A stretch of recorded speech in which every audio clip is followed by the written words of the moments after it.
Assalamualaikum warahmatullahi wabarakatuh. Semoga Bapak Ibu selalu dalam keadaan sehat. Perkenalkan, saya Adin Hakim Kurniawan, salah satu dosen dari program studi D3 Farmasi Politeknik Kesehatan Kementerian Kesehatan Jakarta II.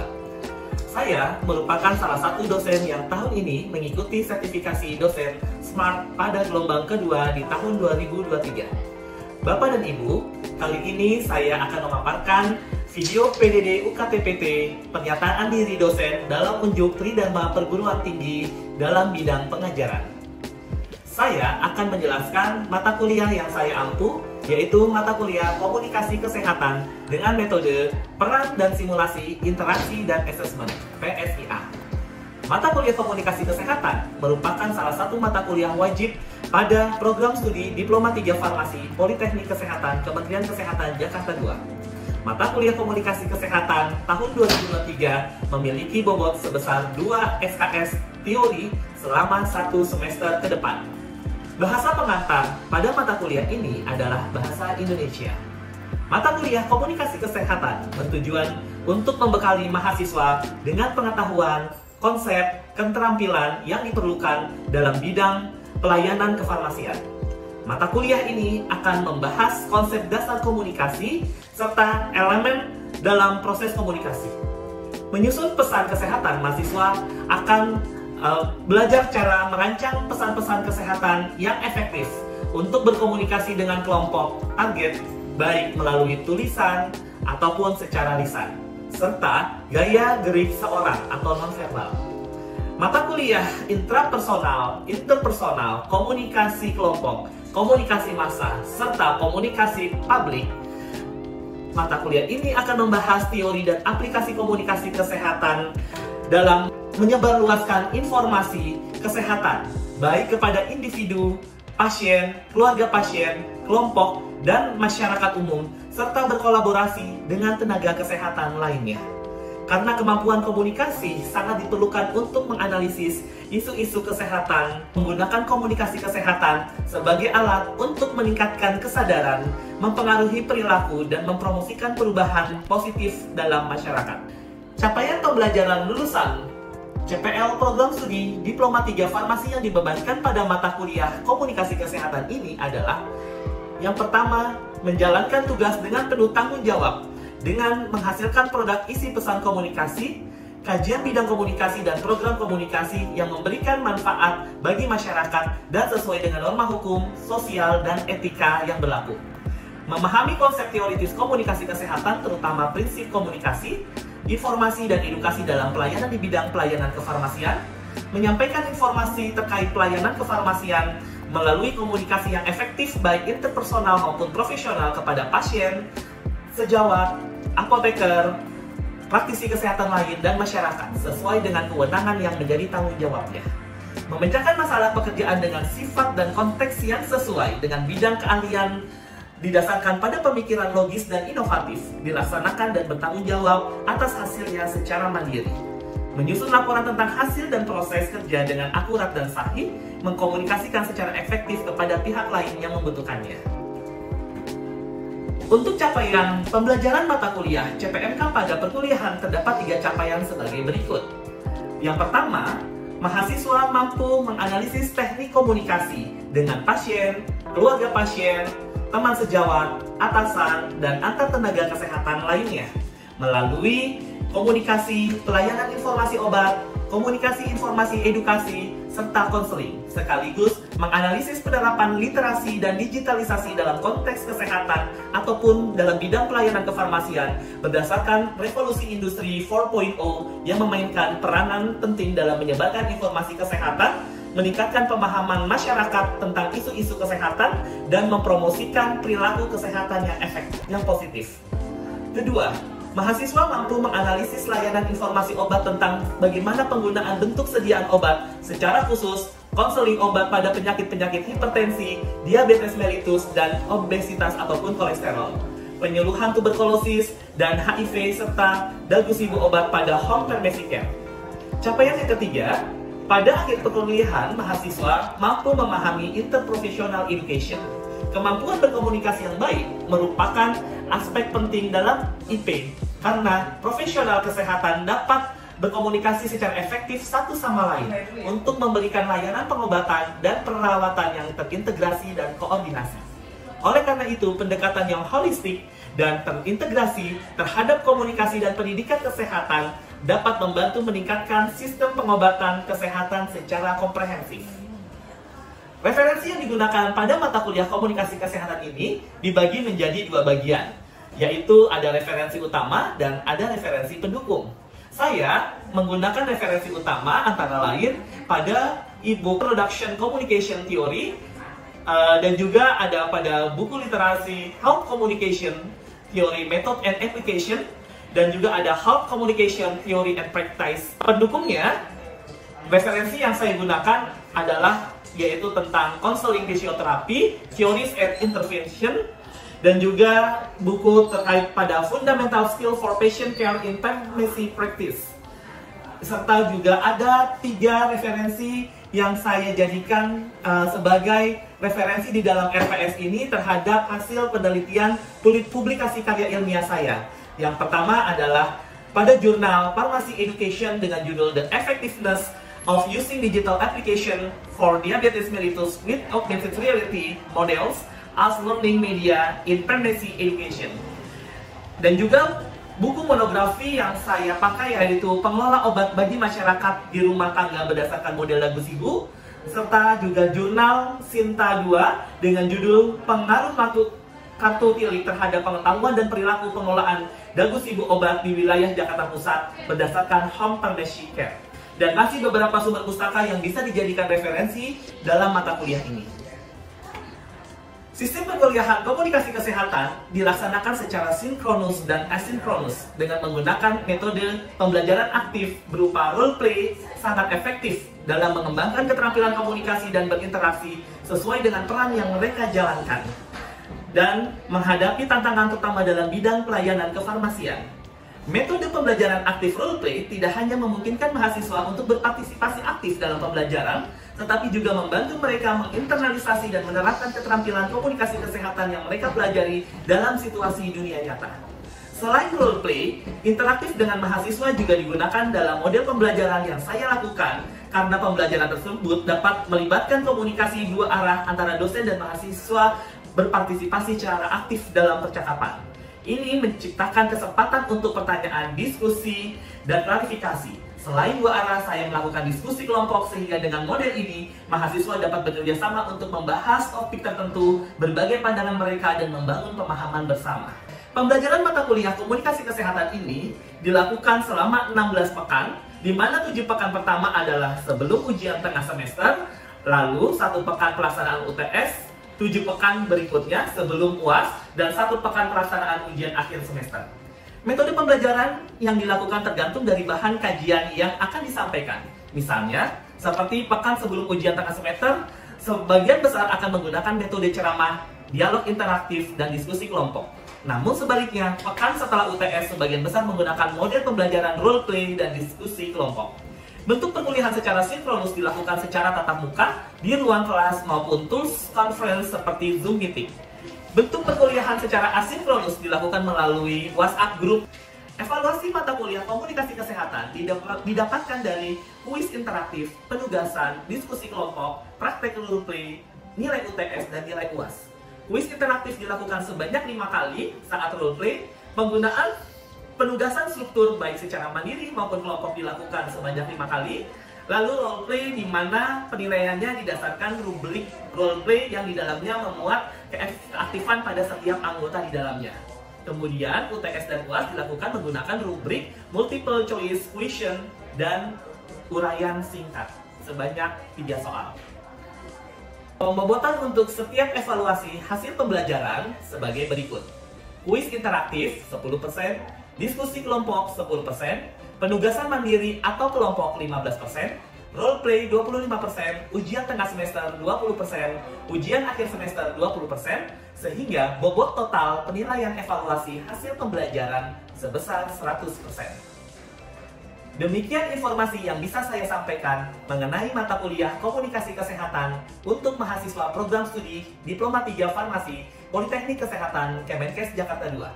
Berikutnya merupakan proses pencuplikan dari proses pembelajaran yang saya laksanakan secara sinkronus tatap muka di ruang kelas. Selamat menyaksikan. Assalamualaikum warahmatullahi wabarakatuh. Waalaikumsalam warahmatullahi wabarakatuh. Ya, baik rekan-rekan mahasiswa tingkat 2 ya? Ya, tingkat 2 semester 3 yang hari ini kita akan melakukan perkuliahan di pertemuan yang keempat ya, yaitu terkait materinya komunikasi dengan pasien dan keluarga pasien melalui konseling kefarmasian ya. Untuk materi yang keempat ini masih ada hubungannya dengan materi yang ketiga kemarin ya. Siapa yang ingat masih di materi ketiga? Terkait tentang apa saya memberikannya? Iya, komunikasi verbal dan non verbal ya. Jadi saya sebelum akan melanjutkan ke materi ini ya, konseling, saya coba minta refleksi ada 2 mahasiswa terkait terhadap komunikasi verbal dan non verbal. Satu perempuan, siapa dari sini? Ini coba. Siapa namanya? Mbak, boleh dibuka maksudnya? Bulan. Oke. Bulan refleksi terkait materi verbal dan non verbalnya. Silakan Bulan untuk memberikan refleksi verbal dan non verbal. Kalau verbal itu kata-kata bisa menurunkan atau mematakan. Seperti apa ya contohnya ya kalau verbal itu kata-kata yang bisa memadamkan atau katanya menyulutkan? Tapi kata-kata itu bisa mempengaruhi perasaan orang. Lalu karena itu kita harus hati-hati dalam memilih intonasi suara. Oke, kata teman kamu adalah intonasi suara, pengaruh seseorang itu bisa dilakukan ketika kita mengucapkan sesuatu ya. Terus ada lagi? Ada menggunakan bahasa yang sopan, lalu kita harus mendengarkan dengan keterampilan yang baik dan menggunakan pertanyaan yang bijak jika ingin. Oke, kita harus bijak, harus melakukan pertanyaannya dengan baik dan sopan gitu ya. Itu adalah yang verbal ya. Kalau yang non verbal ada yang mau bantu untuk menyampaikan refleksinya? Silakan ya. Komunikasi verbal itu bisa menunjukkan banyak hal dari seseorang. Misalnya kita mungkin wajahnya sedang mural, kita bisa langsung sadar saat melihat pasien tersebut. Itu. Lalu kedua, ada bahasa tubuh yang mengkomunikasikan lebih banyak seperti gerak tangan, posisi tubuh. Oke. Menunjukkan pesan telepon. Baik, terima kasih. Jadi kalau kata teman kamu, bahasa nonverbal itu adalah bahasa pada yang terkait dengan gerakan tubuh. Salah satu contohnya yaitu misalnya gerak-gerik tangan kita. Misalnya kalau pada tangan kita sedang lagi begini, biasanya ada sesuatu masalah yang berat ya. Iya. Ataupun saya lagi termenung, berarti ada satu apa nih? Iya, tangan kita disandarkan ke dagu, nah berarti ada sesuatu yang dipikirkannya juga. Atau ada suatu apa ya yang akan saya lakukan gitu ya. Ataupun juga sama tadi ya, ketika muka kita, wajah kita sedang memerah gitu ya. Ataupun ya intinya adalah ekspresi yang tidak gerakan yang sangat mempengaruhi ya ketika kita sedang berkomunikasi itu akan mempengaruhi lawan bicaranya ya. Bisa dipahami sampai sini? Paham ya. Ada yang mau menambahkan lagi? Baik, kalau tidak ada yang mau menambahkan lagi, kita sebelum komunikasi konseling kita akan lakukan pretest terlebih dahulu ya.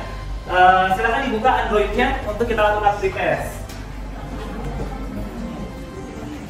Saya share ke page-nya ya. Baik, sudah mendapat semua? Google Form-nya sudah ya? Kalau sudah mendapat Google Form-nya semua, silakan dijawab pretest saya selama 5 menit ya. Dimulai dari sekarang.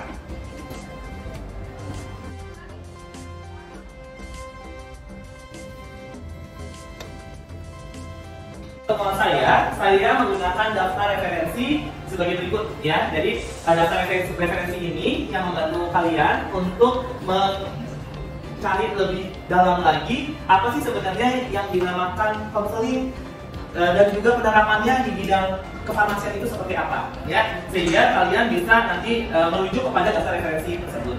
Dan juga nah Kenapa konseling ini kita jadikan salah satu inti ketika kita sedang berkomunikasi, gitu ya, terutama komunikasinya, ya. Ya, ini kalau berdasarkan beberapa ilmuwan, ya, yang berbicara bahwa kita bisa lihat di sana ketika kita melihat ada pasien mengalami suatu fault, itu apa? Masalah, ya, di mana, ya, mereka akan biasanya apa? Berbohong, ya. Artinya apa di sini? Artinya mungkin ketika ditanya kepatuhan minum obat, gitu ya, itu akan, saya patuh kok minum obatnya, saya sering kok untuk minum obatnya setiap hari, gitu ya. Tapi ketika dilihat dari hasil laboratoriumnya 3 bulan terakhir ini menunjukkan kok tidak ada perkembangan, ya. Misalnya pada apa, kalau pengamatan 3 bulan kita bisa deteksi misalnya salah satu pasien diabetes mellitus, gitu ya. Nah, kok ternyata gula darahnya 3 bulan, HbA1c-nya tetap aja tinggi. Nah, ini artinya apa? Ya itu, ternyata kita masih banyak kelemahan di dalam bagaimana menggali nilai ketidakpatuhannya. Ya, begitu juga yang nomor 2, ya. Ketika nomor 2 ini kira-kira ada dasar dan pada dasarnya atau pada umumnya banyak yang menyebabkan ketidakpatuhan pasien, ya, karena ketidakmengertian apa yang telah dijelaskan oleh dokternya ataupun memang tidak dijelaskan oleh dokternya. Bisa dipahami sampai sini? Ya, jadi ketika dokternya hanya menuliskan resepnya, kira-kira kita lebih canggung berkomunikasi nggak? Kan aja, ya kan? Jadi kita ketika seperti itu, kita aduh saya malu udah, saya pasrah aja dapat resep yang ini. Padahal saya pengen menanya banyak dengan dokternya terkait dengan obatnya. Karena dokternya punya waktu terbatas sehingga ya tadi, ya akhirnya kita tidak tersampaikan dan kita bingung untuk minum obatnya, ya. Jadi, nah ini perlu adanya yang namanya konseling. Jadi konseling itu apa? Konseling itu adalah memberikan saran, melakukan diskusi dan pertukaran pendapat. Berarti ada yang dikonselingkan, ada yang mengkonselingkan. Ada media yang bisa sebagai pengantar mempermudah kita akan menerangkan sehingga pasien paham. Bisa dipahami sampai sini? Bisa, ya. Nah, sehingga itu adalah definisi konseling pasien yang merupakan bagian yang tidak terpisahkan dalam elemen kunci dari pelayanan kefarmasian, ya. Tidak hanya melakukan kegiatan compounding dan dispensing saja. Jadi selama ini farmasis itu tidak melakukan peracikan saja, tetapi juga harus bisa melakukan apa? Iya, report ke pasien.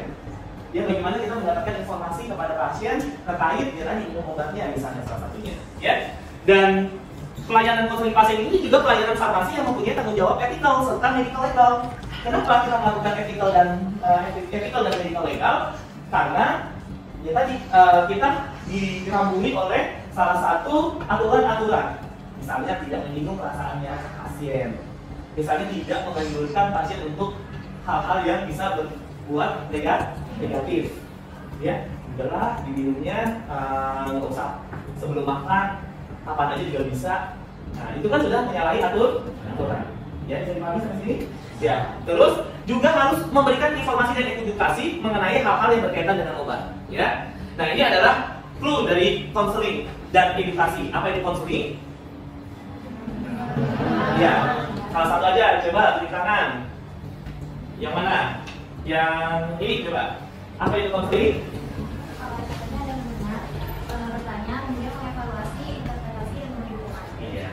Kalau yang jadi mendengar, bertanya, mengevaluasi, dan memberikan dukungan. Terus ada edukasi, yaitu apa itu edukasi? Iya, menambah pengetahuan dan keterampilan, mengubah perilaku melalui pembelajaran dan pelatihan. Itu adalah edukasi. Jadi kalau konseling farmasi, ya berarti konseling plus edukasi itu harus kita jalankan. Ya, bisa dipahami ya di sini ya. Oke. Nah, ini adalah prinsip dari konseling dengan pasien. Ya, kalau model kedokteran, pasien itu pasif, ya nggak? Lebih banyak diperiksa karena untuk mendapatkan diagnosis. Tapi kalau model helping model, pasien pasti akan terlibat secara aktif. Harusnya tadi pre-preparation-nya dijalankan. Ya, dok sebenarnya saya sakit apa ya dok? Dok, saya ini dapat obatnya tadi sama dokter ditulisin resepnya yang kayak gini. Berisi terhadap bagaimana sih indikasi dari obatnya, dosisnya seperti apa, cara penggunaan obatnya, aturan pakainya seperti apa. Ini ada di dalam Drug Information Handbook. Ya, baik yang berbahasa Indonesia seperti ini yang sudah ditranslate ataupun yang bahasa internasional atau bahasa Inggris. Ya, bisa kamu pelajari ya, apapun melalui buletin jurnal ya. Itu saya apalagi dalam penelitian saya ya, saya sudah menerapkan beberapa penelitian saya itu ke dalam jurnal yang ada hubungannya terhadap konseling farmasi ya. Ya, misalnya saya meneliti terkait pengaruh media kartu tilik ya bagi masyarakat dalam rangka meningkatkan kepatuhan minum obat. Itu saya lakukan. Saya tulis penelitian saya tuangkan di dalam jurnal. Hasilnya ternyata, oh ada perubahan perilaku dari masyarakat yang dulunya tidak menggunakan kartu untuk mengingat minum obatnya sebagai kartunya dengan yang tidak menggunakan kartu sama sekali. Ya, itu sangat terasa manfaatnya bagi pengguna kartu di tilik untuk bagaimana jadwal minum obat supaya teratur. Ya, ada masih banyak publikasi juga yang saya sudah tulis terkait terhadap masalah kepatuhan ataupun masalah konseling ini sendiri. Ya, oke. Untuk ya. Baik, untuk selanjutnya materi kita adalah role play ya terkait masalah konseling diabetes mellitus oleh rekan kalian yang akan membawakan satu sebagai konselor dan satu sebagai pasiennya. Silakan. Kita beri aplaus dulu dong. Selamat pagi Mbak. Selamat pagi. Saya mau beli obatnya. Oh ya, yang tadi sama ibu duluan ya? Iya. Ini obatnya ya, diabetes 5 mg diminum 1 kali sehari pagi sesudah makan. Kok cara minumnya beda ya? Saya biasa minum yang 2 kali sehari. Berbeda bagaimana ya Ibu? Soalnya di dalam resepnya sendiri tertulis 1 kali sehari 1 tablet. Kayaknya nggak mungkin deh, saya udah sakit lama loh ya. Nggak tahu saya sakit, biasanya saya minum 2 kali sehari kok. Kayaknya dokternya salah nulis deh Mbak. Soalnya di sini di resepnya sesuai tulisannya 1 kali sehari Ibu. Mungkin saat pengecekan glukosa darah Ibu sudah membaik. Jadi dokter menemukan frekuensi obat minumnya Ibu. Kalau nggak tahu bagaimana? Gini aja deh, coba saya telepon dulu dokternya. Nanti kalau misalnya beliau memang salah, saya akan kembali dia. Ini mau terus sebentar. Ibu, saya sudah menghubungi dokternya Ibu, tapi belum ada jawaban Ibu tentang bagaimana obat ini. Lalu bagaimana ya Mbak? Gimana kalau saya tanya Ibu, kapan terakhir kali Ibu periksa kadar glukosa darah Ibu? Kemarin saya udah konsul sih, terakhir tuh gula darah saya 110 mg. Nah itu kan udah puasa selama 2 jam, udah nggak makan juga, terus gula darahnya jadi 160. Boleh tahu hasil lab yang sebelumnya Ibu? Sama yang bulan lalu juga segitu juga sih Mbak. Kalau yang bulan lalu sih emang masih agak tinggi, jadi sekitar 200 mg. Ibu selain obat yang teratur, Ibu diet dan makanan atau olahraga itu juga? Ya kok saya diet, saya juga jaga pola makan saya biar kalau saya jaga saya juga olahraga kok. Minum obat saya juga sabun. Untuk sekarang gimana Ibu? Apakah sudah nyaman dengan kondisi Ibu saat ini? Lumayan nyaman sih Mbak. Kalau itu berdasarkan cerita Ibu, dengan diet yang Ibu lakukan, lalu olahraga yang baik, serta kadar gula darah Ibu yang terkontrol selama 2 bulan ini, terlihat juga dari hasilnya dari 110 mg/ml, Ibu yang turunnya Ibu gula darah. Terus saya udah sembuh ya. Itu karena gula darah 2 jam sebelum makan juga sudah turun dari 200 mg menjadi 160 dalam 4 bulan, itu artinya kadar gula darah Ibu sudah terkontrol.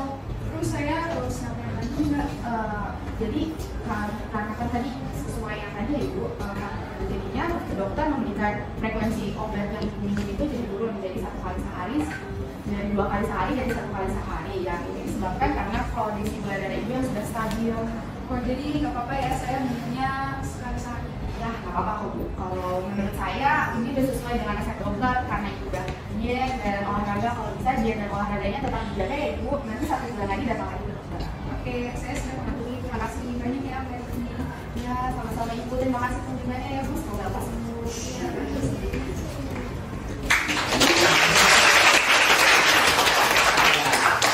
Jadi itu adalah apa di sini mau kembali lagi? Balik lagi, ya.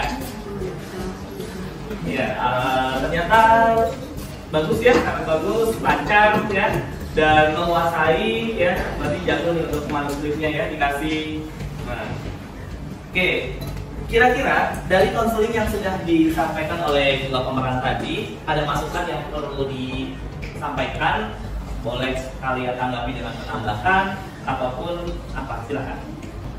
Bagaimana dari gaya verbalnya? Apakah sudah komunikasi verbalnya? Apakah sudah baik? Apa yang terlihat tadi, tersimak tadi pada komunikasi verbal? Intonasinya ya, suaranya jelas. Apakah suaranya tidak jelas? Jelas semua ya. Terus apa lagi?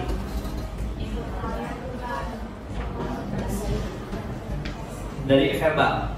Kalau yang dari komunikasi non verbal, apa yang sudah terlihat dari konseling ini? Ekspresi wajahnya, memberikan senyumannya, gitu ya, memberikan motivasinya, ya kan? Terus apa lagi? Kontak matanya dengan pasien, ya, itu sangat baik, ya. Sehingga dari konseling tadi ada suatu feedback tidak? Ada suatu feedback, ada suatu materi yang bisa disampaikan oleh pasiennya kembali untuk disampaikan, ada ya, dan akhirnya pasien sudah bisa memahami ya dalam minum obat diabetes mellitus ini ya. Baik, itu dari refleksi yang ada pada pengamatan kita ya, yang ada pada materi role play kita di konseling ini. Oke, kalau sudah tidak ada pertanyaan ya, kita lakukan post test untuk materi konseling farmasi ini. Silahkan dibuka kembali HP Android-nya dan oh iya, saya akan masukkan lagi ya, sudah mengisi post test untuk materi konseling farmasi ya? Ya. Baik, kalau berdasarkan saya tadi sudah merekap ya hasil dari pretest. Rata-rata pretest di sini baru mendapatkan nilai 60 ya, kurang lebih 60 rata-ratanya. Dan setelah tadi saya juga sudah lakukan dengan nilai post test, ini nilai post testnya sudah sampai ada yang 100. Kita beri plus 100, dan kalau di total rata-rata ini juga mendapatkan nilai yang sangat baik, yaitu sekitar 95 ya. Sehingga materi di dalam konseling farmasi ini memberikan peningkatan pengetahuan dan juga pembelajaran bagi mahasiswa semester 3 ini ya. Untuk rencana tindak lanjut perkuliahan saya untuk materi konseling ini, kalian membuat resume ya, apa yang tadi sudah disampaikan, sehingga untuk resume tersebut dibawa ke pertemuan selanjutnya dan kita akan diskusikan apa yang sudah pernah diberikan materi yang hari ini sudah disampaikan ya. Demikian, itu saja dari saya. Kurang lebihnya saya mohon maaf. Saya akhiri perkuliahan ini. Wassalamualaikum warahmatullahi wabarakatuh. Waalaikumsalam warahmatullahi wabarakatuh. Demikian deskripsi singkat serta cuplikan video proses pembelajaran dari mata kuliah Komunikasi Kesehatan yang saya ampu. Semoga dapat memberikan gambaran mengenai kinerja pengajaran yang saya lakukan, khususnya di mata kuliah Komunikasi Kesehatan di program studi Diploma 3 Farmasi Politeknik Kesehatan Kementerian Kesehatan Jakarta II. Saya mengucapkan terima kasih kepada tim penilai dan tim panitia sertifikasi Smart Dosen tahun 2023, khususnya Direktorat Sumber Daya Dirjen Pendidikan Tinggi dan Ristek Kemendikbud Ristek Indonesia. Tidak lupa saya juga mengucapkan terima kasih kepada Politeknik Kesehatan Kementerian Kesehatan Jakarta II dan program studi Diploma 3 Farmasi Poltekkes Kemenkes Jakarta II. rekan sejawat dosen, dan rekan-rekan mahasiswa. Demikian yang dapat saya sampaikan. Atas semua kekurangan dari saya mohon maaf yang sebesar-besarnya. Wabillahi taufik wal hidayah. Wassalamualaikum warahmatullahi wabarakatuh.